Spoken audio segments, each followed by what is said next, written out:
Hello and welcome back to Mood India, California Arts Association's presentation of Indian performing arts. I'm your host, Arvind Kansal. Continuing our series on Indian musical instruments, today we bring you the second part of Bansuri, the Indian bamboo flute. In the studio we have Prasad Bhandarkar, an accomplished Bansuri player from San Francisco Bay Area, and Sudarshan Siddhaye, who will be accompanying him on Tabla. Prasad has learned initially Bansuri from Sri Anantarao Patwardhan and later on from the world-renowned maestro Pandit Hariprasad Chaurasia. Sudarshan continues to learn Tabla since the last 7 years from Ustad Zakir Hussain. In the first program on Bansuri, Prasad introduced us to the Bansuri, its origins, and its place in Indian classical music. He showed us the Dhrupad and Khayal style of presentation while playing the Bansuri. Today, in the second part, Prasad is going to introduce us to different types of Bansuris, their construction, and the different techniques of playing the Bansuri. He will also talk about how expert artists bring out and portray the human emotion in their performances. Welcome again. Our pleasure. So Prasad, can you tell us something about the Bansuri? Well, Bansuri is an old and simple instrument. The physics of the Bansuri as an instrument is very simple. It is a long hollow tube, and you have that tube blocked at one end, and there's a hole at that end where you would blow into the tube, and then you have fingering holes whereby you would, when you're playing, you would just change the length of the resonating air column and thereby change the notes.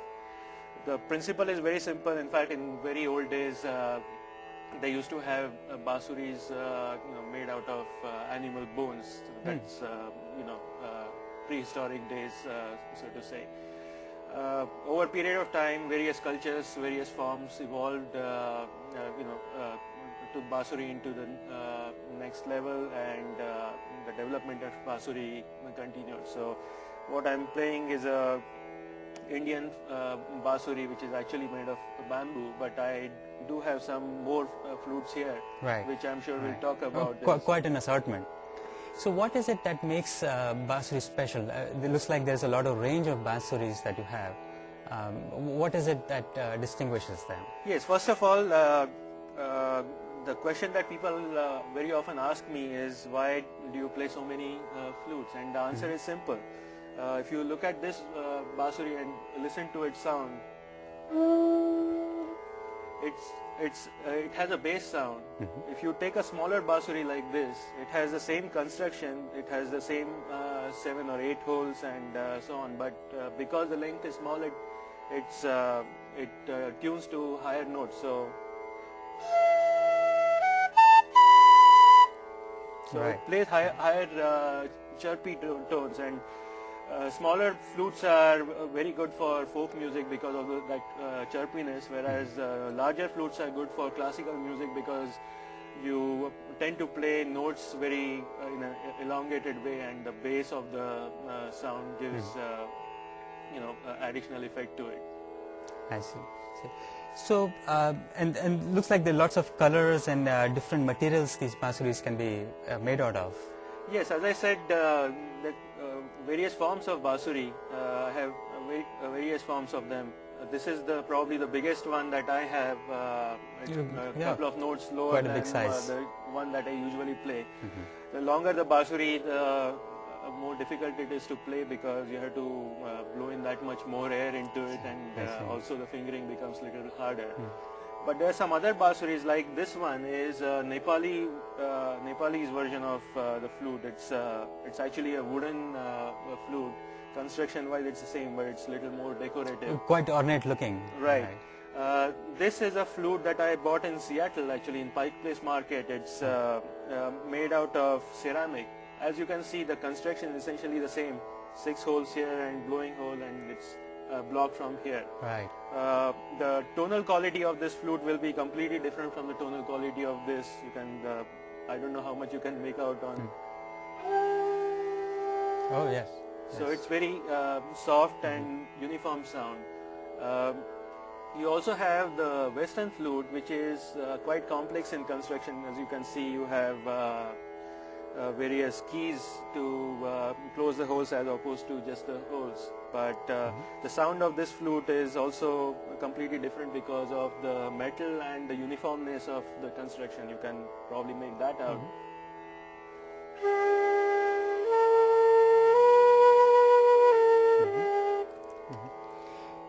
So so even though in the Western music there is a lot of use of flute, but that is quite different from bansuri or the Indian bamboo flute as we know it. Oh, absolutely. And the construction of the Western flute is suitable for Western music because you have the keys. The notes are very discrete and uniform.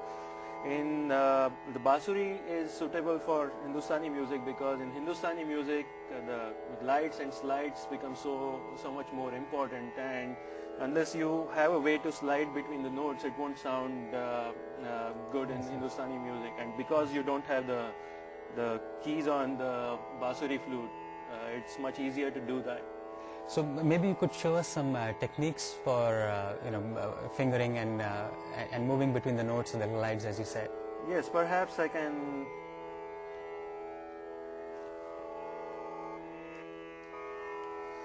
So, if you start playing this instrument and play some simple scale, like there's a pentatonic scale called Bhupali.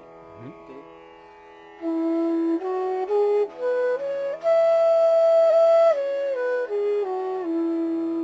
If you start playing like this, it sounds good, but you don't have feelings in it. Right. And there are three ways in bansuri that you introduce feelings in your music. One is through fingering, the second is through tonguing, and third is through the sheer lung power. Maybe I can give some examples of Please. each. Here's an example of a fingering variation.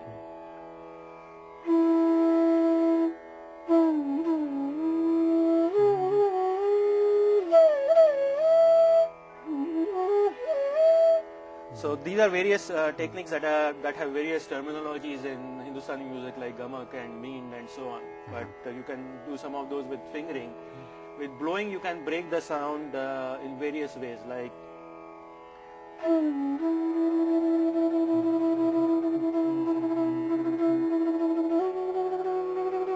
so that's the variation through blowing, and variation through lung power are basically through volume control.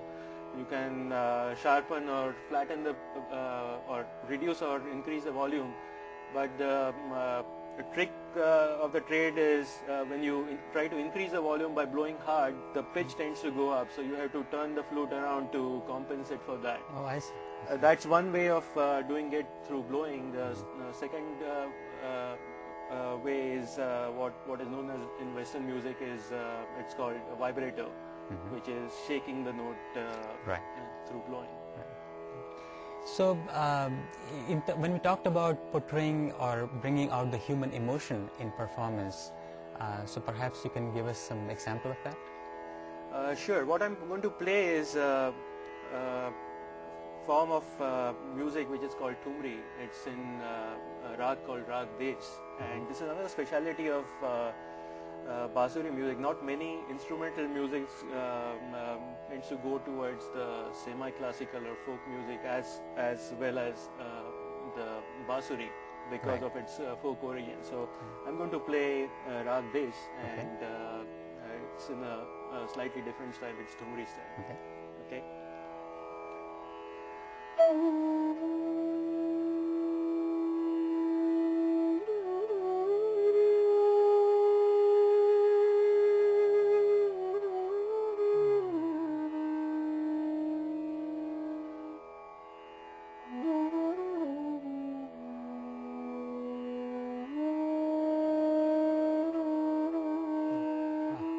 Beautiful.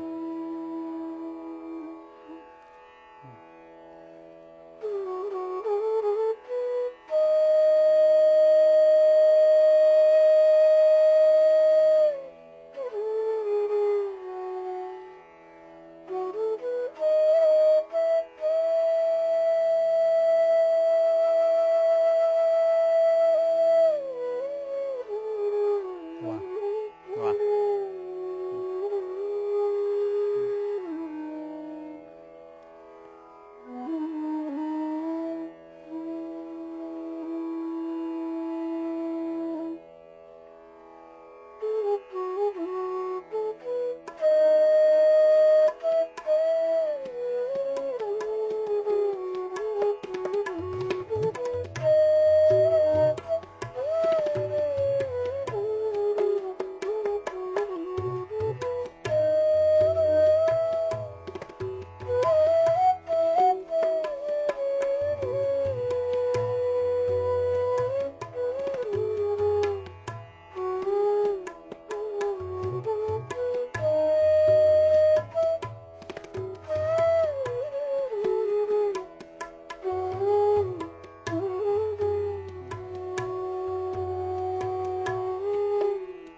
Beautiful, beautiful.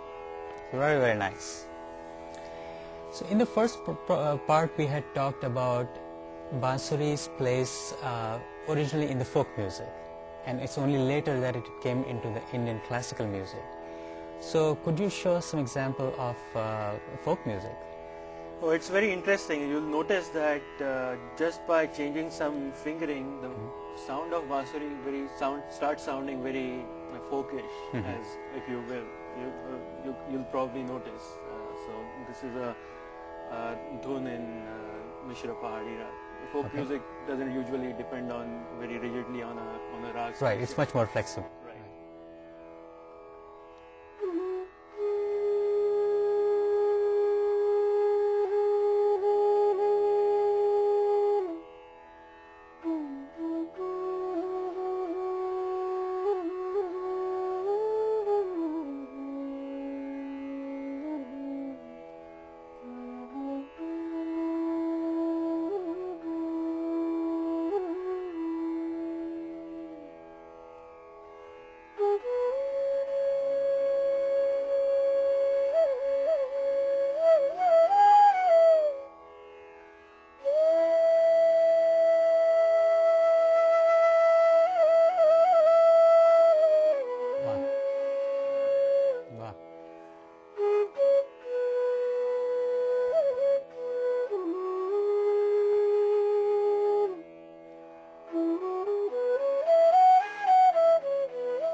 concludes our series on Bansuri, the Indian flute. Thank you for joining us. Mood India's programs on Indian performing arts is produced by California Arts Association. We welcome your feedback and suggestions and hope you'll join us again. Until then, Namaskar.